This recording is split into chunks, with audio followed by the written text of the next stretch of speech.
Hello and welcome to today's film.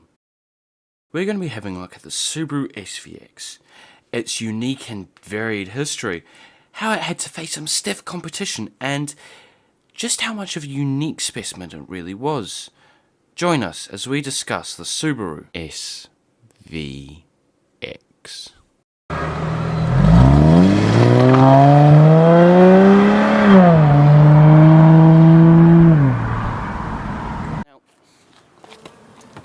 The Subaru SVX isn't a very well known car.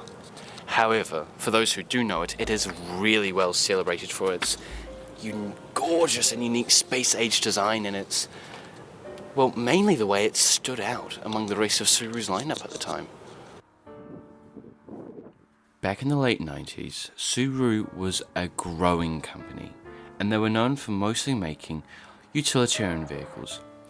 Four-wheel drive sedans, estates and pickup trucks, which were very popular for those who needed a car that could go anywhere and do anything, obviously within reason. However, Subaru wanted to branch out for this to try something new, and to do this they had a look across to their neighbours in Japan who were making the Sports Grand Tourer. Now, this wasn't an uncommon kind of vehicle in Japan, certainly not in the 90s. You had so many competitors such as Toyota Supra, Nissan's 300ZX, Mitsubishi's 3000 GTO, Mazda's RX-7, Honda's NSX, and many more that I sadly don't have the time to mention. But the point is that these are all cars that will at least ring a bell with you and you know what they're about. So how is Subaru going to stand out? Underneath the bonnet, we can find a 3.3 litre flat 6 engine, producing around 230 horsepower. Yeah, I know this doesn't sound like a lot, but you have to remember this is the 90s. That was not bad as far as anyone was concerned. As with any other Subaru, for the time and nowadays, apart from a BRZ, you'd find a four-wheel drive system. However, this one was connected to the wheels via a 4-speed automatic gearbox. The reason, of course, for this was simple. At the time the SVX came out, the engine was custom built for it, and was the most powerful engine Subaru ever made, and this was the only gearbox they had available that could handle this kind of power.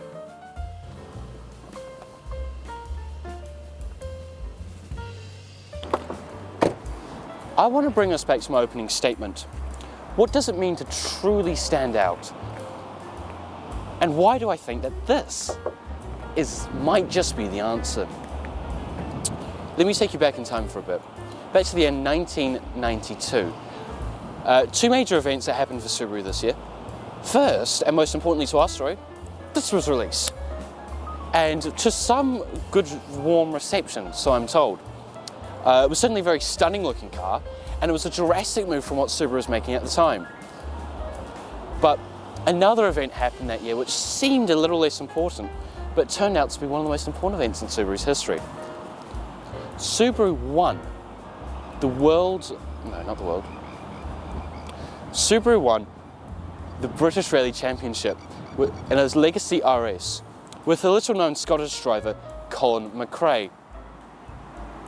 This event would help to defy Subaru, because if you were to ask anyone who's even remotely interested in cars what a Subaru would be, they'd tell you something like this. A small blue sedan with yellow accents flying down some narrow road in far corners of the world.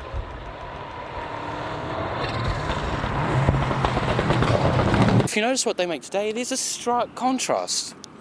What we have here is a fairly utilitarian four-wheel drive flat Boxster engine Subaru XV. The purpose of it is nothing particularly special. It's a go anywhere, do anything kind of city car. And Subaru has always been known for this.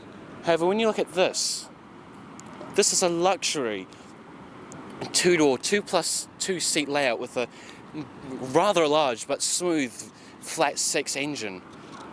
Even when this was made in 1992, this was an incredibly standout car.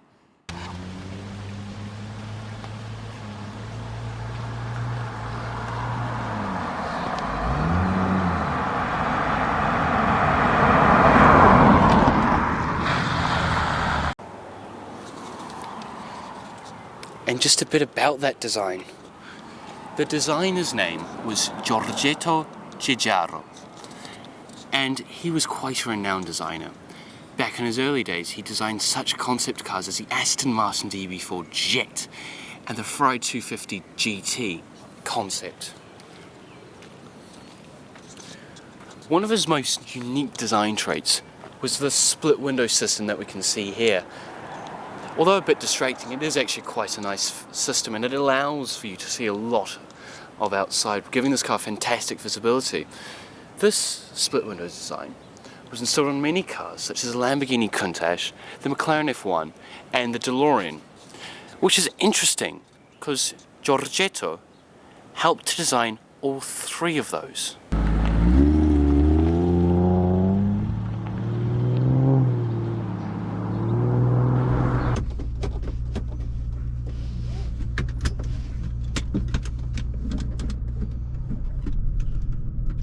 So, it's all well and good to just look at the figures, but why don't we ask ourselves, how does it actually drive? Well, for a start, it's a very comfortable vehicle. I have no complaints, even though the seats are a bit tired, admittedly, in this example. It's very comfortable. It feels so comfortable, in fact, that I would actually want to do a really long road trip in this, which is good as it ticks that rather large box of being a GT. It's got a 4-speed automatic transmission, which doesn't really encourage you to go fast, but I like that. It's got a fantastic 3.3 litre flat 6 engine, which has this gorgeous low burble tone. You don't want to push it, and that's the whole thing. That's what I want to try and convey to you, the viewer, the most. The fact that it looks like a sports car, it's a very sporty shape, but it should not be viewed as one. This is a luxury car, and I'd even call it a more comfortable luxury car. I feel very comfortable with this car. I feel comfortable with its size, its presence on the road. It's not honed down or aggressive, it's much more relaxed and subdued. It feels like a car.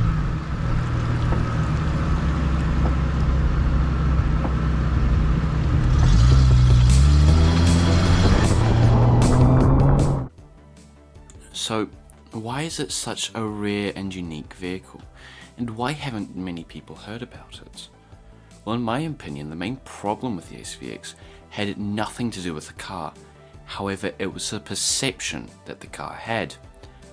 For example, let's compare it to a car that was released around the same era and is often compared with the Subaru SVX, the Nissan 300ZX, which very similarly in its layout is a 2-door, 2+2 seater sports Grand Tourer.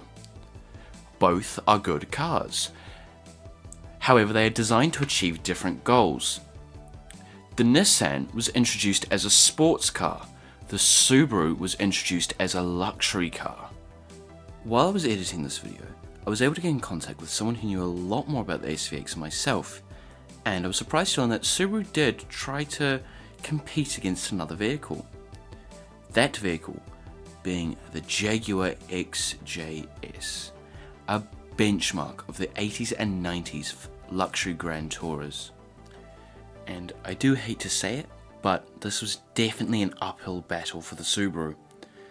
However, they did have one secret weapon, that of course being Subaru's 4-wheel drive system, which made the car more popular than the Jaguar in certain regions such as ski resorts, whereas the 4-wheel drive system could better handle snow and ice in comparison to a rear-wheel drive car. So, for my concluding statement, the Subaru SVX is a gorgeous looking 90s car that has a comfortable ride and it holds the road very well. Sadly, however, due to wrongful judgment and our excessive need to categorize everything, the Subaru SVX failed to be a commercial success. However, it creates a fantastic chapter in the history of Subaru as one of its most unique, rare, and different vehicles. Thank you. for watching.